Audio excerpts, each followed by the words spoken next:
Hi, this is Tracy HD, and I'm here to do a review on the new 2024 Witch's Diary. And this is going to be for the Northern Hemisphere, since I'm in the Northern Hemisphere, but it is also available for those of you in the Southern Hemisphere. And this is from Rockpool Publishing, and it says, Reclaiming the Magic of the Old Ways. And this is a diary by Flavia Kate Peters and Barbara Micklejohn Free. And it is so informative. Basically, this book is going to tell you everything you need to know for the new year of 2024. And it starts out with Awaken the Witch Within. Does your heart feel the pull of nature? And do you hear the whispers of the ancestors on the breeze? Do you bask in the power of the sun and the moon? Welcome to the cycles of the seasons and yearn for a deep connection with the earth? And it's going to give you a lot of information throughout 2024. And it's never too soon to purchase something like this to get a head start on what 2024 is going to be. It's going to tell you about pioneers of the craft. Okay, the 2024 Witch's Diary honors all those who have given their lives to the craft. They are the founders, wisdom keepers, elders, and leaders who gave and gone before us, ensuring that we today hold the sacred knowledge of the ancients despite the punishments that they may have faced in the mainstream, in society, and, in particular cultures. And so then it goes on to, a welcome, hail and welcome, and it asks if you feel the pull to nature and do you hear the whispers of your ancestors, basically what it was like in the beginning of the book. And then it's going to go right into the moon phases. Okay, and it's going to tell you what each of the moons are good for. Okay, the dark or old moon is going to be, this phase is powerful time to remove and banish things, people, or situations, a time to neutralize spells made against others.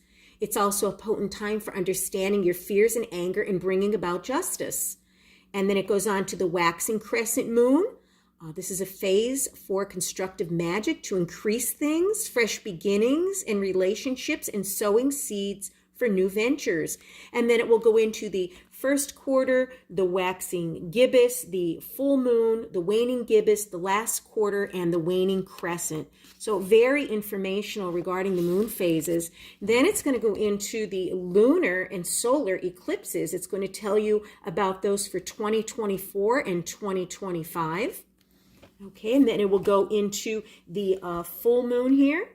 Okay, and the full moons for January all the way through December, what moon it is and what it is good for. So, for example, January is the old frost, birch, and cold moon, and it's good for letting go of the past and invoking the new. And how perfect is that? Because January is the beginning of the year, so that is perfect for letting go of whatever you need to let go of in 2023 and moving into 2024 for, new beginnings and bringing in the new.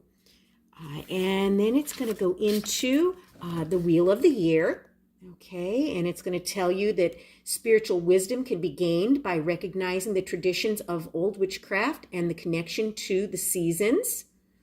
And then it's going to go into the different festivals, okay, which would be first Imbolc for February 1st, and Ostara for March 20th, Beltane May 1st, and then it goes on all the way down to Yule in December.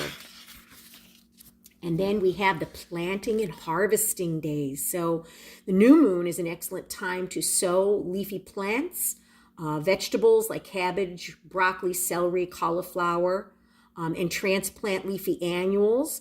The waxing moon, sap flows and rises, so this is a good time for new growth. Sow or transplant flowering annuals, biennials, and grains, and plant fruits or flowers that are to be harvested.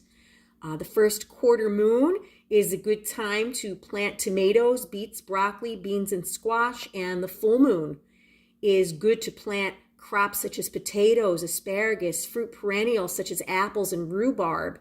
And it's a perfect time for separating plants and taking cuttings.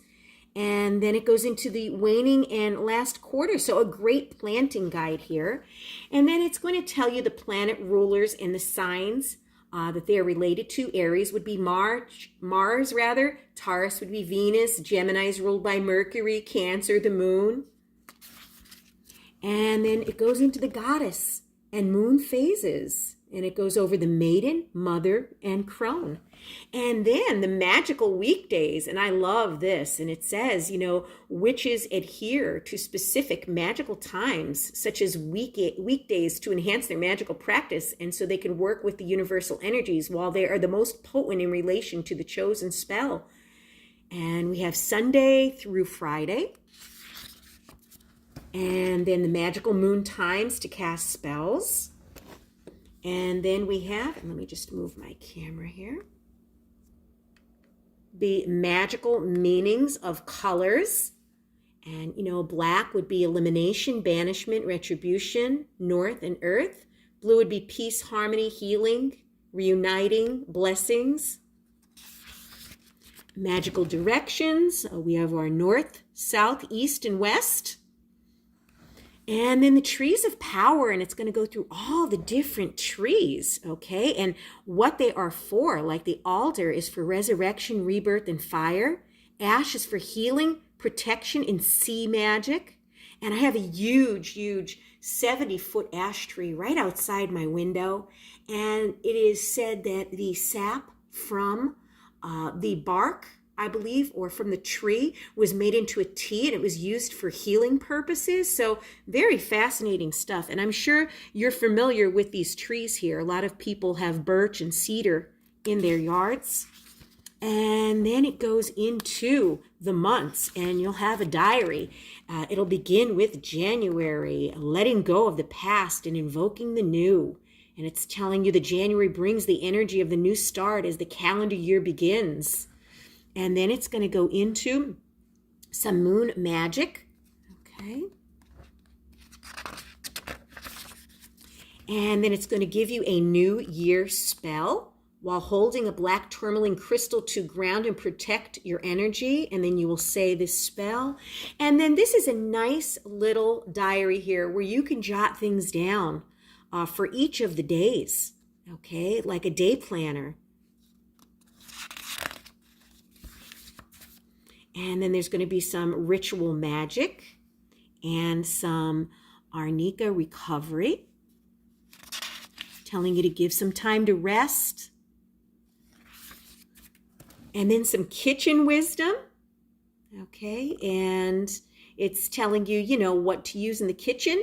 It says here, the rich source of manganese will facilitate your healing of any traumatic injuries, including bruises and sprains, as well as your bruised soul. Take me as a cardiac tonic, and I will support your weak and weary heart. Stop trying to go it alone. Instead, rest in the comfort of knowing that I will effectively nurse you to the full recovery you've been wishing for. And then it gives you a recipe down here too. Okay, so I love working with herbs. I'm all about natural home remedies. So this is going to be fascinating for me to be able to look at these different recipes they have. And then magic and mystery of the old ways. And then we go into February, and again, it's going to tell you, what February is about, a time for purification and hope. And that Imbolc is February the 1st. And it's associated with the goddess Bridget, the Irish Celtic goddess of new life, hope, and growth. And the maiden of innocence, purity, seeding the dream. And then it's going to tell you about Imbolc. Okay, and then it's going to have the calendar going from the end of January into February, your diary here to jot things down. So very, very interesting book, and it's going to go through that for all of the seasons, okay, all of the months of the year. And it's going to have spells, it's going to have things about herbs, it's going to have things about the moon, witch's wisdom. There's going to be witchy tips and witchy recipes, which I find fascinating. Right here, it's saying the tincture tonic is a great cough medicine for relieving the effects of influenza and colds. Fill a pint-sized jar with a half a cup of either fresh leaves and root of echinacea or dried leaves. Pour boiling water over the herb to draw out the properties until the jar is half full. Add enough apple cider vinegar to fill the jar and stir. Strain and mix through cheesecloth and store in dark bottles. Shake daily. Dip a finger into your magical potion and place your finger upon your heart to transform and inspire healing. So mote it be. So beautiful, beautiful recipes. Okay, and then it's going to talk about crystals as well. Okay, and so much information. And here in March, it's talking about the herb mint for clarity. Okay, and it's saying, put some mint in your tea, sip that. I've used mint in my tea forever, for iced tea especially. And then there's a clarity spell that you can do with crystal quartz for the month of March. So really, really great information. Not too much, not too little. I would say a little bit of everything. And this is going to be a fascinating diary. And I can't wait to read more of this. I don't know if I'm going to read it from front to back so I know ahead of time, or if I'm going to just take it month by month and savor each piece of information. I love the way they have things about herbs because, like I said, I'm very much into herbs and natural healing. So this is an amazing, amazing diary. If you'd like to purchase one of these for yourself, just click the link down below in the description box. And this is a beautiful, beautiful diary. I just can't say enough about it. And if you've enjoyed this review, please hit the like button to help this channel grow. Drop a message down below in the comments to let me know what you thought of this witch's diary. And above all, subscribe because I will be back with more.